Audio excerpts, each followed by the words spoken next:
niba warumvise izaburakeye nta kabuza ko wabuze inkuru y'uburyo Kaberuka yivuganyemo Marita. Ibi byabaye tariki ya 11 Gashyantare mu mwaka utaramenyekanye.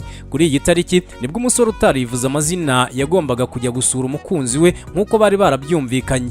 Mu kutamenya kwinshi ariko uyu musore yakoze ku nshuti ye Kaberuka maze bakubitamo pate nk'ipantaro yari igezweho icyo gihe bajya kurambagiza. Mu kugerayo ariko Marita ngo ntabwo yigeze areba uyu mukunzi we nirihumye, ahubwo yireberaga Kaberuka. Mu gihe kitarambiranye Nyamusore yaje kumva inkuru itararyoheye amatwi ye ko Kaberuka na Marita uba ari umugore n'umugabo. Uyu muryango ngo kuri ubu tuye mu karere ka Rutsiro ndetse ngo barishimye cyane rwose. Iyi tariki yaje guhimbwa umunsi wa Gapapu nubwo ntazi uwawushyizeho. Birashoboka ko nawe waba wararambagije inkumi nyamara mu gihe ukirimo kwisuganya ukakira ubutumire bw'ubukwe. Ibi niko byagendekeye ikipe ya Tottenham ubwo yavanaga Willian mu Burusiya, ariko Chelsea ikamurambagiriza mu ntanzi za Anfield aho ikipe ikorera imyitozo. Rayon Sport ni iheruka kurambagiza umugeni akarongorwa n'umukeba nyuma yo kutumvikana ku nkwano. Nta gushidikanya ko aya mezi turimo ari ayo gushyushya ubwonko ku isoko, aho buri wese ahanze amaso ibitangazamakuru bitandukanye ngo yumve uwo ikipe yasinyishije. Nyamara hari ubwo wizera ko umukinnyi runaka yamaze kumvikana n'ikipe yawe ariko ugatungurwa no kubona amakuru ko byajemo kidobya. Uyu munsi munyemerere tuganire kuri Gapapu zabayeho zizwi cyane mu mupira w'amaguru. Bamwe babenze amakipe ku munota wa nyuma maze aho bagiye baratunganirwa, gusa hari n'abandi bagezeyo maze urugo rubabera umuravumba. Nge tugiye kubana ndi Tuyizere Mubaraka.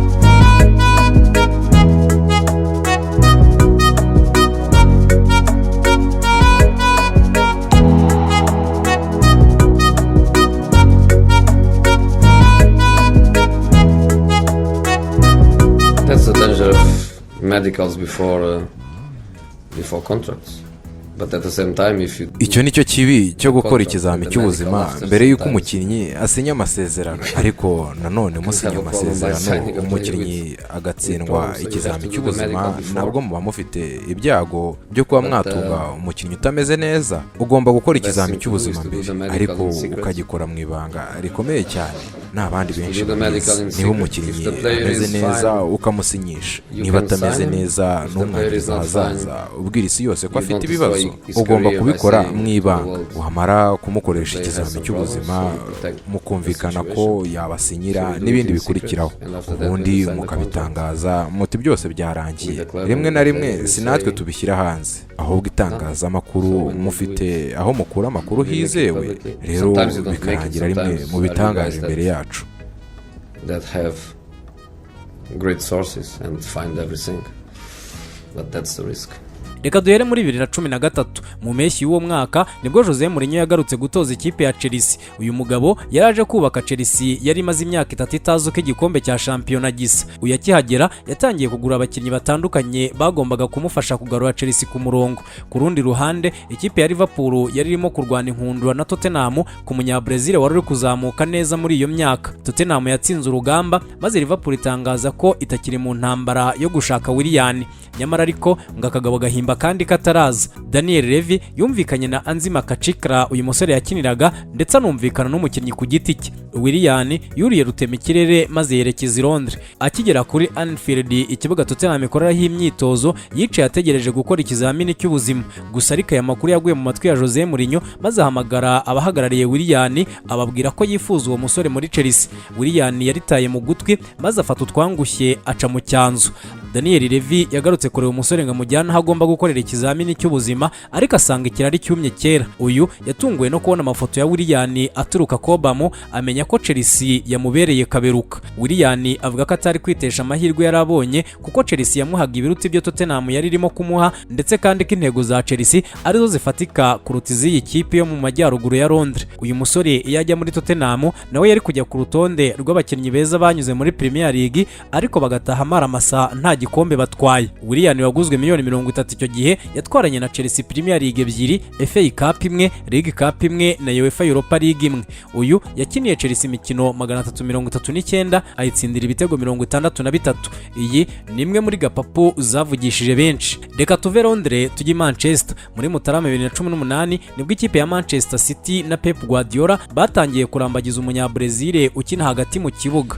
Uyu ni Fred. Iyi kipe yegereye umusore ndetse ivuga kuvugana n'ikipe ye maze bemeranya ko mu mpeshyi azerekeza i Manchester gusinyira iyi kipe ya Pep Guardiola. Tariki ya 13 Werurwe uwo mwaka nibwo The Sun yanditse ko ikipe ya Manchester United ishobora gutera agapapo mu keba Manchester City maze ikayitwara Fred wakiniraga ikipe ya Shakhtar Donetsk. Gutera agapapo ni isomo Jose Mourinho yumva neza cyane kuko yari amaze kubikora inshuro nyinshi. Mourinho washakaga uko yakubaka Manchester United ikomeye yegereye Fred maze amwibagiza ibyo yari yavuganye na Pep Guardiola byose, yemera gusinyira amashitani atukura. Saa 11:50 zo kuwa kane tariki ya 21 Kamena 2018 nibwo Manchester United yatangaje ko yamaze gusinyisha umunyabrazil kuri miliyoni 52 z'amapaundi zagombaga kuziyongera zikagera kuri 61 bitewe nuko yitwaye. Guardiola yishimye mu ruhara abona ko nyine nta rutugu rukura ngo rusumbe ijosi. Ku rundi ruhande ubanza yari amahitamo Fred azicuza ubuzima bwe bwose kuko uretse kuba ntacyo yafashije Manchester United, hakurya kwa Manchester City ho ibikombe bikomeje kwisukiranya nk'imvura yo mu itumba. Kuva Fred yabenga Manchester City, iyi kipe imaze gutwara ibikombe 12 birimo Premier League enye, Champions League imwe n'ibindi. Ni mu gihe Fred kwa Manchester United wamaze gutwara igikombe kimwe gusa cya League Cup nacyo batwaye mu mwaka w'imikino uheruka. Kuri ubu uyu musore birashoboka ko igihe cye mu mashitani atukura cyaba kiri kugana ku musozo. Ntarava muri 2018 umwaka wateguzaga COVID-19 nibwo Manchester City na Pep Guardiola bamenye kiguye nta yitayigera ihembe. Nyuma yo kubura Fred, ikipe ya Manchester City yakuye amaso muri Ukraine yerekeza muri Serie A mu Butaliyani. Aha uwari utahiwe ni Jorge Luis Ferreira uzwi nka Jorginho. Uyu Mutaliyani w'umunyabrazil yumvikanye byose na Manchester City maze yitegura kujya gukora ikizamini cy'ubuzima no gusinya amasezerano. Ikipe ya Chelsea yari maze gutandukana na Antonio Conte, nayo ku rundi ruhande yari irimo kurambagiza umutoza wa Napoli Maurizio Sarri. Chelsea yumvikanye n'uyu musaza wikundira agatabi gusa babwira ko adashobora gushyira umukono ku masezerano atabonye Jorginho i Londres. Sarri yemereye Chelsea guhindura ibitekerezo by'uyu musore nayo ikumvikana na Napoli. Tariki ya 14 Nyakanga muri 2018 Chelsea yatangaje ko kuri miliyoni 57 yamaze gusinyisha uyu musore imyaka 5. Manchester City yararize irihanagura uyu musore yerekeza Stamford Bridge. Jorginho yahise atwarana na Chelsea UEFA Europa League y'uwo mwaka ndetse anatwarana nayo UEFA Champions League 2021, UEFA Super Cup n'igikombe cy'isi cy'amaklabu. Uyu kandi yanabaye umukinnyi mwiza wa UEFA uwo mwaka. Kuri ubu uyu musore yamaze kwerekeza mu ikipe ya Arsenal nyuma yo kubwirwa na Chelsea ko agasukari bari bamukeneyemo bamaze kukanyunyuza. Reka noneho tunyarukire gato mu cyaro cya Massaide. Aha turahasanga agapapu yo yihariye kuko yapfubye iri hafi kurangira. Ibi nta nubwo byabaye kera rwose kuko byabaye umwaka ushize. Tariki ya 3 Mutarama 2022 nibwo kuri miliyoni 37 z'amapaundi Liverpool yasinyishije Luis Diaz. Uyu musore wakiniraga ikipe ya FC Porto yaba we ndetse n'amakipe yombi bari bumvikanye ko azasinyira Liverpool ariko mu mpeshyi y'uwo mwaka. Ibi ikipe ya Tottenham yabitaye mu gutwi maze yegera ikipe ya Porto bemeranya ko Tottenham yo yatwara uyu musore muri uku kwezi kwa mbere. Ikipe ya Porto yarabyemeye kuko yo icyo yishakiraga cyari amafaranga. Ikipe ya Liverpool yisamye iri hafi gusandara maze itabarira hafi ihindura umuvuno. Klopp yahise asaba abayobozi ba Liverpool ko uyu musore bamusinyisha muri Mutarama aho kuba mu mpeshyi maze nabo barabikora. Tottenham ibifatiwe mu cyuhiryo. Diaz nubwo atahiriwe n'umwaka we wa mbere wuzuye muri aba bapolisi ba Liverpool kubera imvune yagize, nyamara ni umusore wafashije ikipe kuva mu myanya mibi yari irimo nibura akayiha umwanya wo gukina UEFA Europa League uyu mwaka. Iyi ni imwe muri gapapu zizengurutseho kuko Tottenham yateye gapapu Liverpool gusa nayo ntiyageze ihaha imuhira kuko nyiraryo yaryisubije rugikubita. Reka twongere twigarukire muri Mutarama uyu mwaka. Ikipe ya Arsenal yari yizeye neza ko yamaze gusinyisha umunya-Ukraine Mikhailo Mudryk.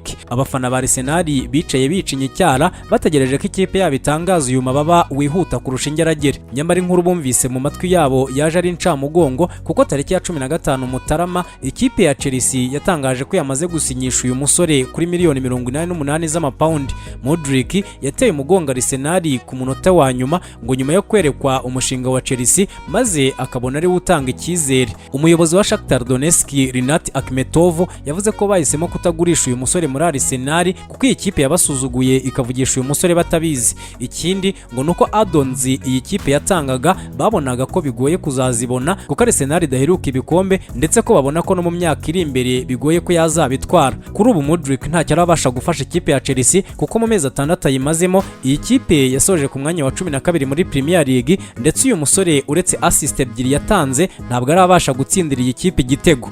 Abafana ba Arsenal ni bamwe mu bishimira kutitwara neza k'uyu musore kuko yabahemukiye akajya kwa mukeba. Mudryk ubu ni umwe mu bakinnyi bitezwe cyane mu mwaka w'imikino utaha kuko impano yidashidikanywaho, abenshi bakabona ko ari amahirwe ataragira no guhinduranya abatoza kwa hato na hato muri iyi kipe ya Chelsea. Ese ubundi mu by'ukuri niki cyatumye Shakhtar Donetsk na Mudryk batera umugongo Arsenal? Uyu ni Rinat Akhmetov, umuyobozi wa Shakhtar Donetsk. Last meeting with Arsenal, they gave me a final proposal, and I discussed this issue with sport director of Arsenal, and I said that figures was the same like Chelsea offered. It's 100 million euro. Twaganiriye na Arsenal iduha bid yabo ya nyuma, nabiganiriyeho n'uwari uhagarariye Arsenal. Ibiciro byabo byose byari bimwe, bose batangaga hafi miliyoni 100 z'amayero, ariko uburyo bwo kwishyura nibwo bwari bugoranye. Nahise mbwira Arsenal ko byagorana ko twagera ku mwanzuro ufatika mu bijyanye na Mudryk. Nyuma yaho nafashe indege njya muri Antalya aho ikipe yari iri mu myitozo. Abahagarariye Chelsea bambwira ko bakishimiye kuza tukagira ibyo tuganira. Bahageze kuwa gatandatu, turagumana umunsi wose tuganira, birangira ni naho dufatiye umwanzuro. Mu by'ukuri abantu batinda ku bijyanye n'amafaranga, ariko ukuri nuko Arsenal yavugisha umukinnyi wacu igihe kinini cyane mbere yuko ituvugisha natwe ubwacu. Muri iki gihe cyose Arteta yaramuhamagaraga, Edu ndetse na Zinchenko bakomeza gutegura umukinnyi mu mutwe. Bijya cyane no mu itangazamakuru bigasa nka Arsenal yamaze gusinyisha Mudryk, ariko nyuma y'icyo gihe cyose Chelsea yarampamagaye mu mpera z'ukwezi kwa 12 bambaza niba byashoboka ko bavugisha umukinnyi.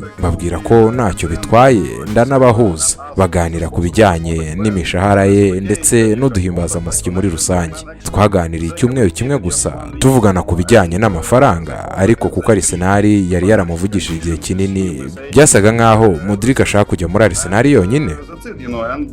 Because Arsenal contacted him long time, it seemed like Mudryk wanted to Arsenal only,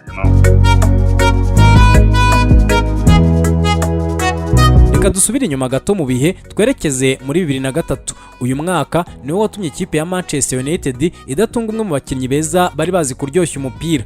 Ronaldo do Assis Moreira yamenyekanye nka Ronaldinho ndetse benshi bamumenye mu ikipe ya FC Barcelona. Nyamara uyu mbere yo gusinyira Blaugrana yari yarambagijwe na Manchester United ndetse byanarangiye, ariko uyu aza kwisanga Catalonia yambaye icyatsi n'umutuku aho kuba umutuku n'umweru. Wakwibaza uti se byagenze bite? Ubusanzwe ikipe ya FC Barcelona yashakaga David Beckham wakiniraga Manchester United icyo gihe.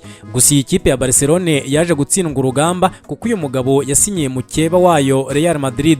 Barcelona ntibagiye ko Beckham babuze yari Manchester United yamubimye, maze ihitamo nayo kwinjira muri deal ya Ronaldinho Manchester United yashakaga. Tariki ya 21 Nyakanga muri 2003 nibwo abafana ba Manchester United bumvise inkuru y'incamugongo ko umunyabrazil bari bategereje nk'umwami Manchester yamaze gusesekara Catalonia. Iyi ni imwe muri transferi zababaje cyane sa Alex Ferguson wifuzaga uyu musore isi yose yabonaga ko agiye kuyobora umupira w'amaguru. Ibi kandi ni nako byagenze kuko Ronaldinho yaje gutwara Ballon d'Or 2 nyuma yo kujya muri FC Barcelona. Reka noneho njye mbere ya televiziyo z'amabara ubwo abarebaga umupira icyo gihe ibintu byose babibonaga mu mweru n'umukara. Aha ni mu 1953.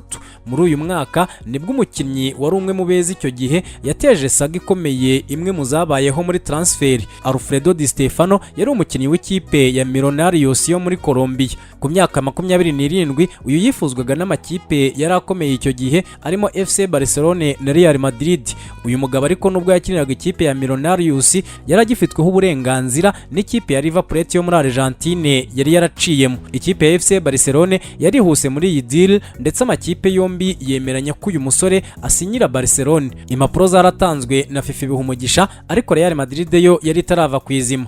Iyi nayo yaciye inyuma ivugana n'umukinnyi ndetse inavugana n'amakipe yose yari yaranyuzemo maze nayo bayemerera gusinyisha uyu musore. Madrid kandi yahise inyura mu ishyirahamwe ry'umupira w'amaguru muri Espagne maze bafatanya gutesha agaciro amasezerano Di Stefano yari yasinyiye Barcelona. Ibi byateje saga ikomeye maze birangira umukinnyi abaye wa Real Madrid nk'ikipe yari ishyigikiwe n'abayobozi b'umupira w'amaguru muri Espagne. Barcelona yimyije imoso ihebera urwaje maze Di Stefano aba umukinnyi wa Real Madrid.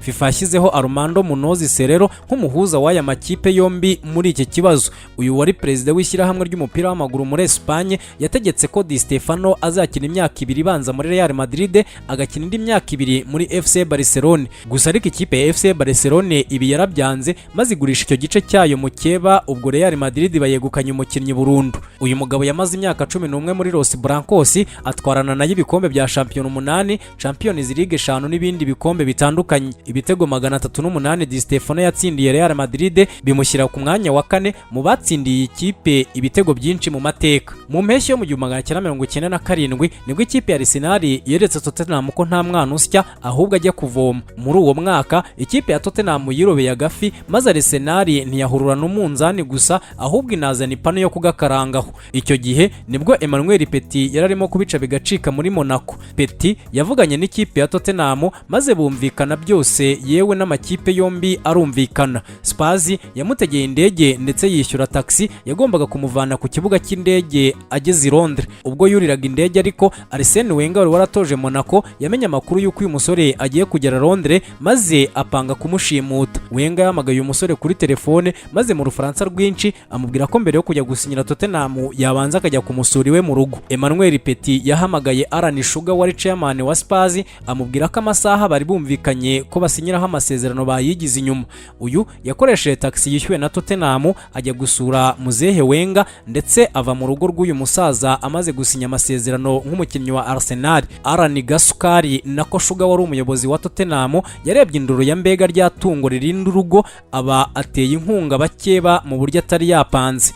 Gusa ariko harubanza muzehe Wenger yararuhiye ubusa kuko uyu musore atarambye muri Arsenal ndetse mu myaka 3 yahamaze akaba yarabakiniye imikino 85 gusa atsinda ibitego 9.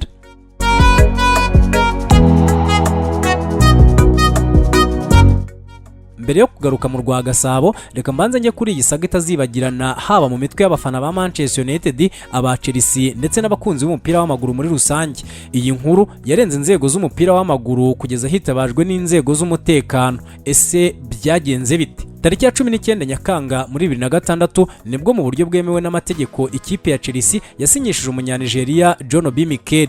Uyu musore ukina hagati mu kibuga yakiniye Chelsea imyaka 11 ayifasha gutwara ibikombe bitandukanye birimo na Champions League yari ya mbere mu mateka ya Chelsea. Gusa ariko kubona uyu musore kuri Chelsea byari urugamba rw'amasasu nk'izindi zose muzi. Iyi nkuru yatangiye muri 2003 ubwo uyu musore yigaragazaga mu gikombe cy'isi cy'abatarengeje imyaka 17 cyari cyabereye muri Finland. Uyu yatangiye kujya mu gipimo cy'amakipe menshi Burayi kandi yari akomeye.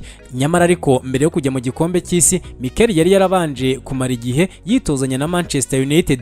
Nyuma yo kuva mu gikombe cy'isi uyu musore yahisemo gusinyira ikipe yari niyo muri Norvege. Tariki ya 29 Mata muri 2005 ikipe ya Manchester United yatangaje ko kuri miliyoni 4 z'amapaundi bidasubirwaho yamaze gusinyisha John Obi Mikel. Uyu musore yafashwe amafoto na video mu mwambaro wa Manchester United ndetse akora ikiganiro n'itangazamakuru. Gusa ariko ikipe ya Chelsea yarabarebye iraseka ndetse irabashinyika rwose ivuga ko itumva ukuntu Manchester United yatangaje umukinnyi wayo. Chelsea yavuze ko yari yaramaze kumvikana na John Obi Mikel ndetse n'umuhagarariye. Ikipe ya Rini yavuze ko ibyo Chelsea ivuga ari ibinyoma, nyamara ko ikipe ya Chelsea yavugaga ukuri ndetse byagaragaye ko Rini na Manchester United bihengekanye uyu musore bamusinyisha atari kumwe n'umuhagarariye. Muri iyo nkundura yo guterana amagambo Mikel yavuye mu Bwongereza maze asubira muri Norvege. Gusa ariko ubwo yari ari muri stade arimo kureba umukino wa shampiyona ikipe yari irimo gukina yaje kuburirwa irengero ndetse hatangwa ikirego muri polisi ko uyu musore yashimuswe. Uyu musore ariko wavuga ko atigeze ashimutwa ahubwo ko yari yagiye ahantu hatuje kubera amagambo yari amaze kuba menshi ndetse n'abanyamakuru bari bamaze kumurembya. Uyu yavuze ko ikipe ya Manchester Manchester United na Lille zagerageje kumushakisha ariko bakamubura. Tariki ya 2 Kamena muri 2006 nibwo iki kibazo cyakemutse binyuze muri FIFA. Ikipe ya Chelsea yategetswe kwishyura Manchester United miliyoni 12 z'amapaundi ndetse ikishyura ikipe ya Lille miliyoni 4 maze irabikora yegukana umukinnyi. Mikel nawe ubwe yavuze ko gusinyira Manchester United byakozwe nk'agahato kuko yari yamaze kumvikana na Jose Mourinho ndetse ko we icyo yishakiraga kwari kujya muri Chelsea kuko yamwizezaga ko izita no ku bandi basore b'Abanyanigeria bakomokaga hamwe.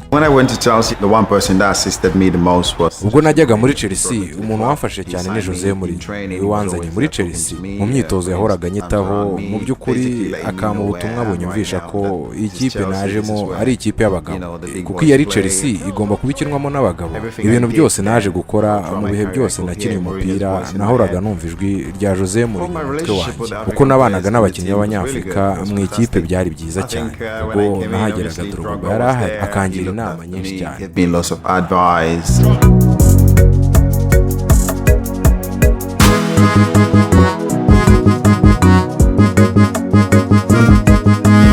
Noneho tugaruke mu Rwanda. Muri 2011 ikipe ya Kiyovu Sport yazanye ndetse yumvikana na Nizigiyimana Karim Makenze na Ndayisenga Fuad.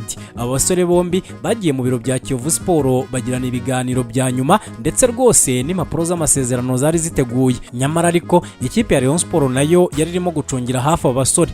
Icyo Kiyovu Sport itigeze imenya nuko kuganira n'abakinnyi bafite telefone byari ikosa rikomeye. Ubwo aba basore batangiraga gushyushya intoki ngo bashyire umukono ku masezerano, Makenze yabonye ubutumwa bugufi buturutse kuri nimero atazi. Ubu butumwa ngo bwamusabaga ko yasohoka hanze gato akavugana n'uwari ubumwandikiye. Uyu ariko mu gusohoka ngo yasanze imodoka y'ibirahure by'umukara iparitse hanze maze asabwa kwinjiramo nawe arinjira. Makenze akigera muri iyi modoka ngo yasabwe kwandikira Fuadi ubutumwa bugufi maze akamusaba ko yamusanga hanze. Ibi ni nako byagenze maze Fuadi asanga Makenze muri iyi modoka nayiranduruka. Abayobozi ba Kiyovu Sport basigarana amavuta mu ntoki amandazi yo yariwe kare. Aba bakomeje gutegereza abasore baraheba ndetse telefone zabo zari zakuweho kare. Nyuma y'amasaha bategereje batunguwe n'inkuru ku maradiyo zavugaga ko aba basore bamaze gusinyira Murera. Abayovu n'ubu banza hari batazibagirwa iyi gapapu. Aba basore batwaranye na Rayon Sport igikombe cya shampiyona muri 2013 mbere yo kuva muri iyi kipe muri 2014. Ntarava muri Kiyovu Sport iyi kipe isa naho urubwa rukunda kuyibera kuko gapapu zo zayibayeho inshuro nyinshi. Uretse Nsanzimfura Kedi bayitwaye ku idiho agifite amasezerano, undi batazibagirwa ni Sibo Abdul. Uyu muri 2001 yari umukinnyi wa Kiyovu Sport gusa yaje kwisanga yambaye umweru n'umukara mu buryo yaba we na Kiyovu Sport batasobanukiwe neza. Bijya gutangira ikipe ya APR FC yasabye Kiyovu Sport kubagurisha myugariro wayo Sibo Abdul.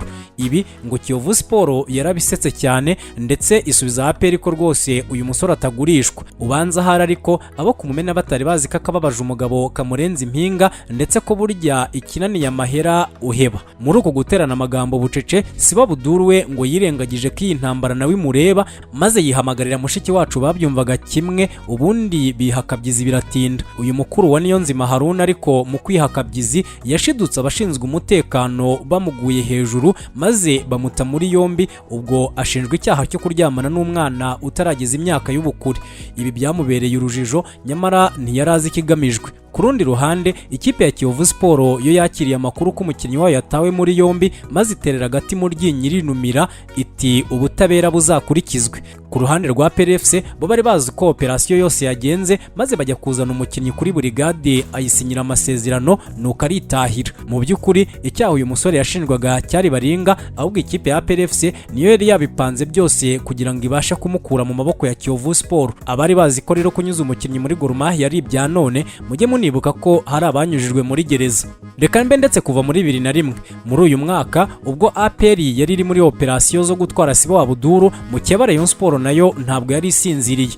Muri icyo gihe ikipe ya APR FC nibwo yavuganye ndetse yemeranya na Jono Witakenge wari ugarutse mu Rwanda nyuma y'uko yari yarahavuye akinira Rayon Sport. APR yoherereje uyu mugabo ibyangombwa byose birimo n'itike y'indege maze nawe asesekara i Kigali aje gusinyira ikipe y'ingabo z'igihugu. Uyu ariko ngakigera mu mujyi rwagati abareba bamukubise imboni maze niko gucura umugambi wo kumwisubiza. Aba ngo inkuru bayikojeje Metre Zitoni wari umukozi muri Ferwafa maze nawe ati mukozi bihagije ibisigaye ni mu bindekere. Zitoni ngo yafashe liste y'abakinnyi Rayon Sport yari yaratanze muri Ferwafa maze yongeraho uyu musore.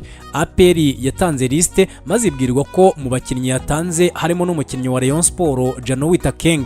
APR FC yashatse gushora urubanza ariko mu bagombaga kuruca birumvikana ko hari harimo na Maître Zitoni wari uzi neza uko byose bihagaze ndetse anafite aho ahagaze. Iyi nkuru yarangiye Janowita Keng ari umukinnyi wa Rayon Sport maze APR FC ibikozwe mu mufuka ityo. Reka noneho nze vuba muri 2014 ikipe ya Rayon Sport yari maze igiye isubiye Nyanza yari mu bihe byiza nyuma y'uko yari yatwaye shampiyona yo muri 2013 ndetse yari iherutse ikaba yari yabaye ya kabiri itwaye igikombe ku munsi wa nyuma wa shampiyona. Rayon Sport yikojeje muri Mukura bari baturanye maze irambagizayo Mugabo Gabriel wari umwe muri ba myugariro beza muri uwo mwaka w'imikino.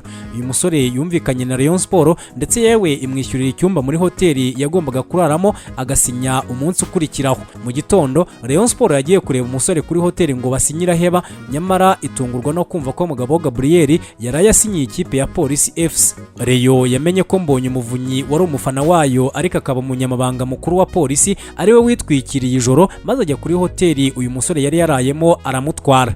Iyi yabaye imwe muri gapapu zakangaranyije umupira w'amaguru mu Rwanda. Rwatubyaye Abuduru ni irindi zina ryagarutsweho cyane muri gapapu zaranze amateka y'umupira w'amaguru by'umwihariko mu Rwanda. Uyu musore yazamukiye mu ishuri ry'umupira w'amaguru rya APR FC ndetse aza kuzamurwa mu ikipe nkuru. Nyamara ariko uyu musore ntabwo yarambye muri iyi kipe kuko yaje kuyica inyuma asinyira mu Keba. Muri 2016 nibwo Gacinya Chance Denis wari umuyobozi wa Rayon Sport yatangiye umugambi wo gucurika amateka maze aho kuba APR yatwaraga umukinnyi mwiza wa Rayon Sport, iyi kipe ahubwo itangira kuba ariyo itwara beza ba APR FC. Gacinya yahereye kuri Mukunzi Yannick akurikizaho Rwatubyaye Abuduru. Uyu musore ariko we ntabwo byamuhiriye kuko igitutu cyamubanye cyinshi maze ahitamo gutoroka amakipe yombi yigira i Burayi. Nyuma yo kuzerera mu bice bitandukanye i Burayi, tariki ya 13 Gashyantare Rwatubyaye Abuduru yagarutse mu Rwanda maze umunsi ukurikiyeho atangira imyitozo muri Rayon Sport. Nyamara ariko urugendo rwo kuva mu ndege yajemo kugera mu biganza by'abayobozi ba Rayon Sport rwari rugoye kuruta rwo kuva muri Turukiya aho yari avuye kugera i Nyarugenge. Abayobozi ba PRFC bisa naho batari biteguye guhara uyu musore, ari nayo mpamvu bamenye neza amasaha agomba gukandagirira i Kigali maze baramugogera. Rayon Sport nayo itari yiryamye yaritaye mu gutwi maze operasiyo iratangira. Burya rero ngo mu byo uzakora byose uzaharanire kugira abantu. Rayon Sport nk'ikipe ya rubanda iba ifite abantu muri buri gice cy'ubuzima. Abango babonye ko uyu musore nanyura mu nzira zisanzwe bataza kubasha kumutwara iyi kipe y'ingabo z'igihugu, maze nabo bategura inzira idashobora gukekwa n'umuntu uwo ari we wese. Rwatubyaye Abuduru aho kunyura mu nzira zisanzwe ngo yanyujijwe mu nzira zisanzwe zinyuzwamo imirambo, maze intumwa za PRFC zirategereza ziraheba. Niko kubona ko iby'uyu musore bitagikunze bakura y'amaso. Rwatubyaye yafashije Rayon Sport kujya mu matsinda ya CAF Confederations Cup mbere yo kwerekeza muri Leta Zunze Ubumwe za Amerika n'ahandi hatandukanye i Burayi. Kuri ubu uyu musore yagarutse muri iyi kipe akaba anaherutse kuyihesha igikombe cy'amahoro.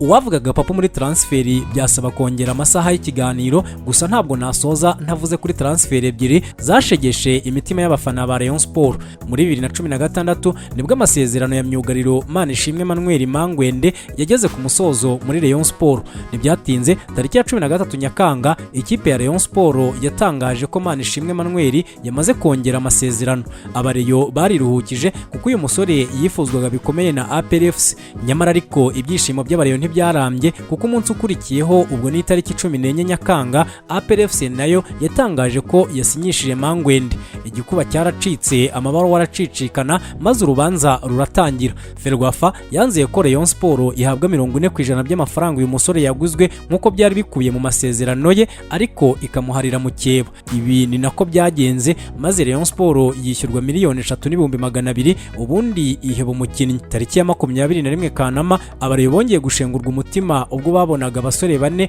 barimo Manishimwe Jaberi wari wasinyiye Gor Mahia, Mutsinzi Ange Jimmy, Manzi Thierry na Niyonzima Olivier Sefu batangira imyitozo muri APR FC. Nyamara bari bamaze guhesha Rayon Sport igikombe cya shampiyona. Uretse Jaberi ariko wari wanyujijwe muri Gor Mahia, undi wababaje abareyo ni Mutsinzi Ange. Uyu musore uwo munsi yari yirirwanye n'abayobozi ba Rayon Sport ndetse bemeranya ko agomba kongera amasezerano. Nyamara uyu musore yaje kubakina umutwe abwira ubuyobozi bwa Rayon Rayon Sport ko yibagiwe ikarita ndangamuntu ye agomba kujya kuyizana mu rugo. Ange ariko yagiye uwampereza y'akazahene maze abareyo batungurwa ndetse bababazwa no kumubona yambaye umwenda wa mukeba. Ngizo rero zimwe muri Gapapu zavugishije amagambo menshi abakunzi b'umupira w'amaguru. Twese turema isoko ariko siko twese dutahane haho ryatuzinduye kuko amayera abanye make ataha amaramasa agataha atonganya inzira yifashe mapfubyi. Ndabashimiye ko mudahwema kubana natwe umunsi ku munsi. Nge twari kumwe ndi Tuyizere Mubaraka.